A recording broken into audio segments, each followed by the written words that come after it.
Hello, everyone, and thank you very much for watching my presentation on recent Irish migration to Berlin. These are just some of the findings from my PhD research on recent Irish and British migration to Berlin, which has been published with Wissenschaftlicher Verlag Trier during the summer. As some of you might know, this presentation was initially part of the Embassy's Irish Friday Club series. However, unfortunately, we had some technical issues with the recording, which is why we decided to record it again. So thank you very much for watching, and I hope you'll enjoy my talk and find it interesting. I suppose I'll just start by saying a little bit about myself first. I grew up in the middle of nowhere in the Thuringian forest. And after my A levels, I didn't want to study straight away, but also I wasn't quite sure about what I wanted to do. I suppose I was very lucky that I had an English teacher who was just very enthusiastic about Ireland and shared this enthusiasm with her students. And then at the same time, one of my friends, she's a year older than me, and she was au pairing in Ireland. And her au pair family wanted the au pair that was there to find a new au pair rather than going through an agency. So she asked me what I was interested in. I suppose it just like all fell into place very nicely, and it just was very easy. So I decided to go to Ireland, and I went to Mornington in County Meath, just outside of Drogheda, for a year, and I just had a fantastic time there. I really enjoyed myself. I learned a lot. I met a lot of very interesting, nice people, some of which I'm still friends with now.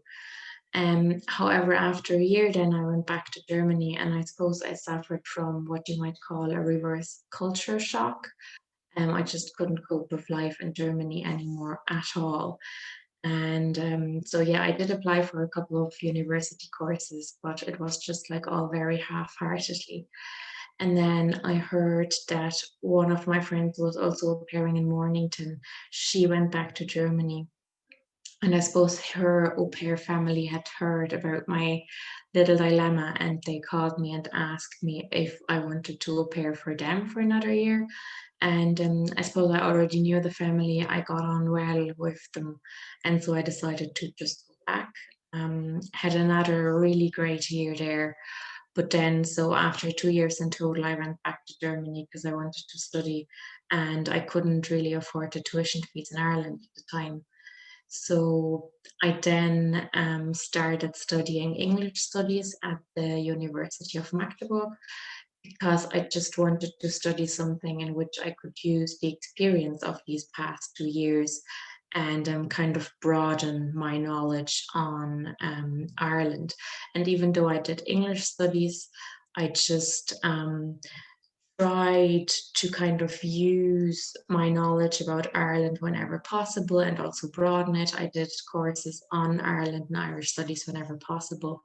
And most of the time, when I had to give a presentation or write an essay, I just chose topics related to Ireland. And this then was the same when I did my master's in British Studies here at the Humboldt University at the Center for British Studies. Yeah, so I just wanted to keep my Irish interest alive throughout my studies. And then after my master's, I started working for an international startup, and I had a lot of Irish and British colleagues there. And what struck me was that most of them said that they came to Berlin mainly for the lifestyle and the affordability of the city, and also to downsize. A lot of them had very successful but also stressful careers in Ireland. And then upon moving to Berlin, they actively chose to work in a job for which they were overqualified, sorry, just to kind of have more time for themselves and more free time and a better work-life balance. And then when talking to other migrants, for example, from Spain or Portugal, I realized that most of them actually came as labor migrants in active search for a job. And I just found this difference very interesting. And I got more and more interested in whether this kind of more lifestyle oriented migration was true for all English native speakers or British and Irish migrants in Berlin, or if it was just the people that I surrounded myself with. And then around the same time, the Center for British Studies, where I did my master's, they started a PhD program with 3 PhD places and scholarships. So I just thought I'd give it a shot and I applied. And luckily, I got one of the PhD positions as well as one of the scholarships. And then when I started my PhD, I soon realized that I started it at exactly the right time because, as you can see here, Irish migration to Berlin was growing, but at the time there was no research into the topic at all. So as you can see here, in 2019, there were 3,505 Irish migrants registered in Berlin, which is an increase of 124% in the past nearly 20 years. The majority of the Irish in Berlin, 62%, are male and 77% are aged between 15 and 45 years. Of course, you have to be a bit careful with these numbers because they are dependent on registrations and deregistrations, which not everyone does. So the numbers should be seen as a good estimate and to get an idea, but not taken at face value. And this was also pretty much more or less all the info that was freely available on Irish migration to Berlin. And in my PhD, then I wanted to find out why did the Irish and British come to Berlin, what were they doing in the city, and if and how they contributed to life in the city. And I suppose I just wanted to kind of create a counter narrative to the popular and media discourse of English native speakers in Berlin lounging in cafes all day, working on some sort of project, partying all night and driving up the rents, which maybe not so much anymore, but at the time when I started my PhD, this was the general narrative available, especially in the media. So then at the start of my research, I looked at various theoretical models and explanations for migration, but from what I already knew, and even from when I started analyzing the results of my online survey, it became clear to me that lifestyle migration was the most suitable. And just very quickly to give you an idea, the general definition is as follows. Lifestyle migrants are relatively affluent individuals of all ages moving either part-time or full-time to places that, for various reasons, signify for the migrant a better quality of life. Lifestyle migration is thus a search, a project rather than an act, and it encompasses diverse destinations, desires, and dreams. So, therefore, while work might play a role as a means to support oneself, the improvement of the quality of life, especially in light of self realization and making one's life more meaningful, is central to the move. And what is important is that lifestyle migration is voluntary, consumption driven as opposed to production driven, which labor migration is, and based on social imaginaries of the destination. So this was my theoretical starting frame.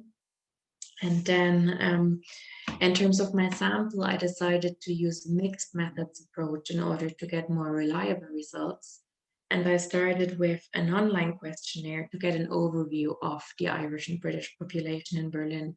I wanted to first get some more basic info. For example, again, why did they come to Berlin? What were they doing in the city? Did they speak German? How well did they speak it? So I released an online questionnaire in October 2016, which I distributed through various channels like social media and newsletters, for example, the one from the embassy, but also the one from the Irish Business Network. And my focus group were the Irish and British migrants that had come to Berlin between 2006 and 2016, except students, because I wanted to look at more long-term migration patterns. I got 149 respondents, and 49% of which were British, 46 Irish, 5 had dual citizenship. In terms of age structure, as you can see here, it's more or less congruent with the overall figures for the Irish and British in Berlin, with the majority being younger than 39 years of age. And then from the analysis of the questionnaire, I developed further questions for 13 in-depth interviews, 8 of which were Irish and 5 British. In terms of my results, I suppose, as I already mentioned, what interested me most was why did they come to Berlin? So in my questionnaire, I then asked, whilst most British immigrants choose to move to Australia or the US, and most Irish immigrants to the UK or the US, you chose Berlin. Why was that? So that was an open question and people commented, and then I categorized their answers. And as you can see here, the category with the most answers is the one that I termed lifestyle migration, which is based on literature and case studies of lifestyle migration, and includes, for example, answers like needing or wanting a fresh start, looking for a new experience or challenge, feeling that Berlin fit my lifestyle better, feeling that the quality of life was better in Berlin. And this category was then closely followed by wanting to learn or improve one's German, which of course also is part of the challenge, which was often mentioned, and also the experience of something new rather than the known, let's say, English environment of the States, for example. Then on third place is having been to Berlin or Germany before, which is also very closely linked to lifestyle migration vocabulary, as through the visit most of the time the expectation of, for example, a better work-life balance in Berlin arose. What is striking here is that economic reasons or job opportunities were mentioned by relatively few. However, one needs to keep in mind that these are subjective comments where one's own agency is often emphasized. So this becomes apparent when looking at the triggers for finally making the move. One might have been planning on moving to Berlin for quite some time due to, for example, the feeling of a better fit of the city with one's personality. However, it often then takes one or two events in one's life that actually lead to making the move. For example, a job loss or divorce, something like that.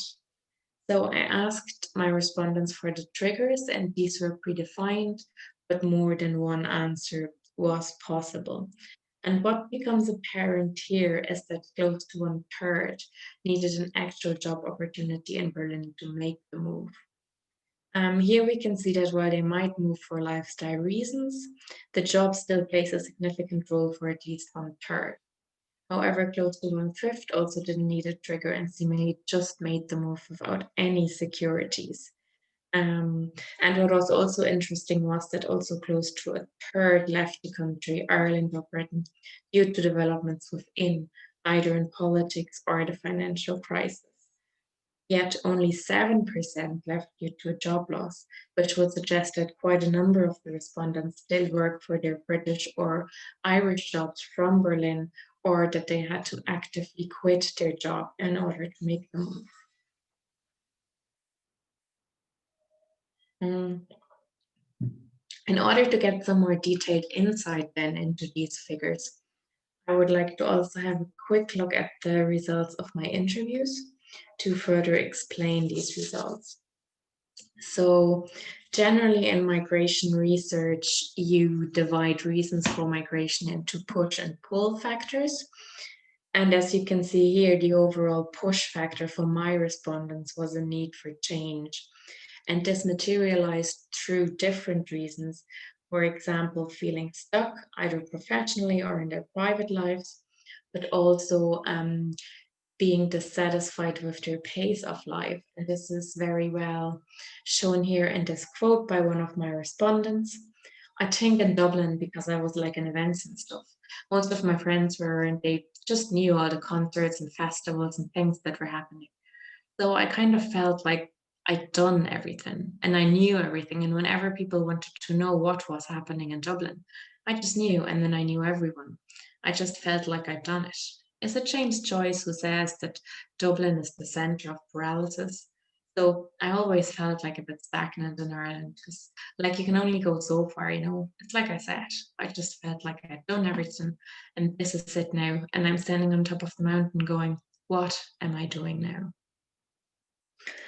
Um, and then, in addition to these reasons, it was very interesting that most of the Irish respondents also talked about a feeling of being an outsider within. So they mentioned that they couldn't identify with it, what they felt was the prevalent definition of Irishness, which often included the GAA and drinking Guinness, which made them feel estranged in their own community and then led them to wanting to move. And in general, also, it was quite interesting that the push factors overall were mentioned by all the Irish respondents, but only by very few of the British respondents. So, for the British respondents, at least before the Brexit referendum, it was mainly the pull of Berlin that led them to move to the city rather than a push from within. And then when looking at the pull factors, which I termed the Berlin myth, um, which is characterized or was characterized by the respondents by an increased feeling of freedom in the city, which was often linked also to the affordability of the city, which allowed the respondents then to have more free time to kind of experiment a bit more, find out who they really were and what they wanted to do in their lives. But then also the multicultural feel of the city, as well as a very thriving art scene. And then also a person place fit, meaning that who they were just fit much better to Berlin's lifestyle than to the one where they were coming from. Yeah, they just felt that Berlin just fit them better and that they could be who they really were, so to speak, living in Berlin.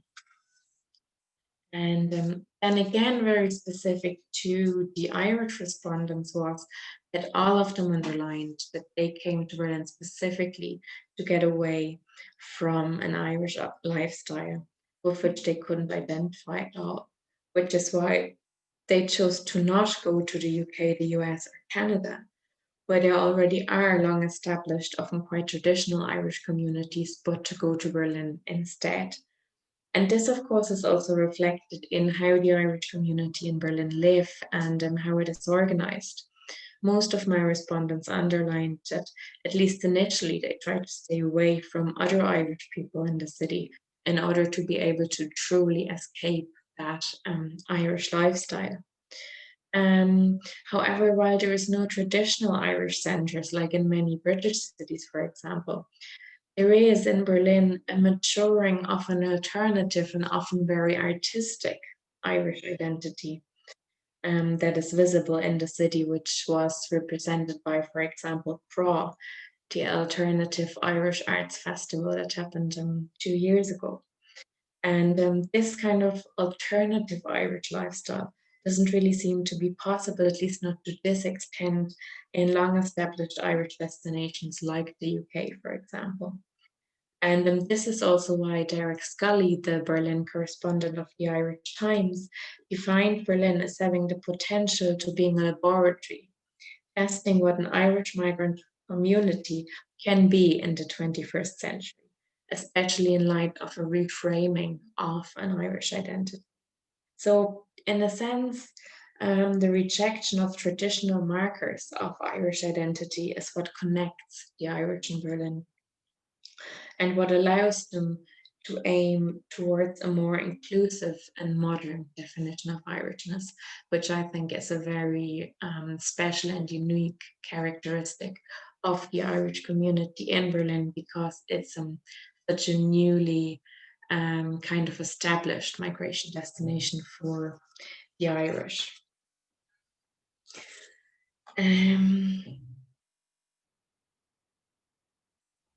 Okay, so this was just like to give you kind of a little insight into the reasons for migrating to Berlin. And now I would like to move on to another very interesting finding. Because another very common perception of English speakers in Berlin is that they either work for startups or in bars and then kind of on the side do creative projects. So again, I wanted to see in how far this was true, and I asked my survey respondents to classify themselves within a cluster by the Office for National Statistics. And as you can see here, category 2, the professional occupations, which includes teachers, journalists, scientists, engineers, and doctors, is the one that my respondents classified themselves in most, which of course is quite interesting in terms of the popular perception. However, as always, there is some truth to these kind of stereotypes, because as we can see here, the category of the second most respondents, or on joint second place, is the category of associate, professional, and technical occupations, which includes all the creative occupations like musicians, actors, etc. And this then is very closely followed by the sales and customer service occupations, which are generally more prevalent in the startup sector. However, of course, compared to those in the professional occupations, these numbers are quite low, which, yeah, especially in terms of this popular perception, I found very surprising and interesting. And then moving on to something related, I asked my respondents about their life satisfaction before and after the move. And I asked them how happy they were in several areas of their life. Um, So what was very interesting to me was that more people were either happy or extremely happy than extremely unhappy or unhappy before the move in all areas except their job, and the two other areas in which they were quite unsatisfied were pay and housing. And then in Berlin, we can see an increase in happiness in all areas and a reduction of people being unhappy, extremely unhappy, as well as neither happy nor unhappy. But the most unsatisfied area after moving to Berlin is pay, which I guess is understandable. Most of us know about that. And this then again is closely followed by job. However, the dissatisfaction is much lower in these categories than it was before the move.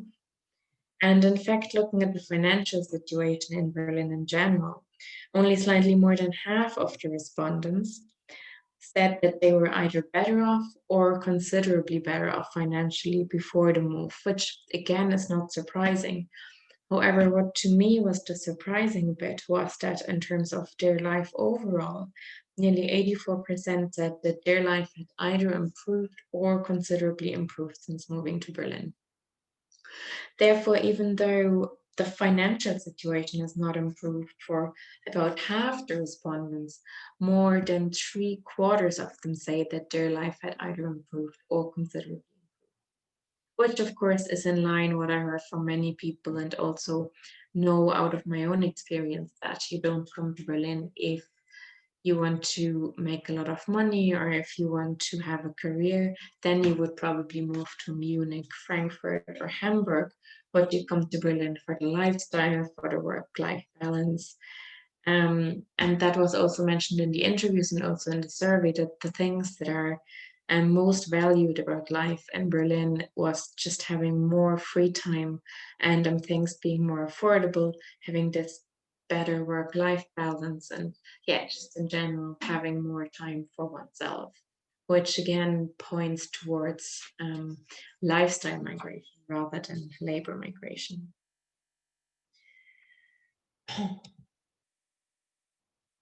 So before I finish this talk, I just want to have a quick look at the future of the Irish in Berlin, um, which was another factor that was interesting to me, especially in terms of the economic recovery. Um, and I wanted to know whether the economic recovery would have an influence on the Irish migration in Berlin. And so I asked them if they were planning on returning to Ireland permanently soon due to the economic recovery. As you can see here, 2.6% said that they wanted to leave Berlin as soon as possible. This was in 2016.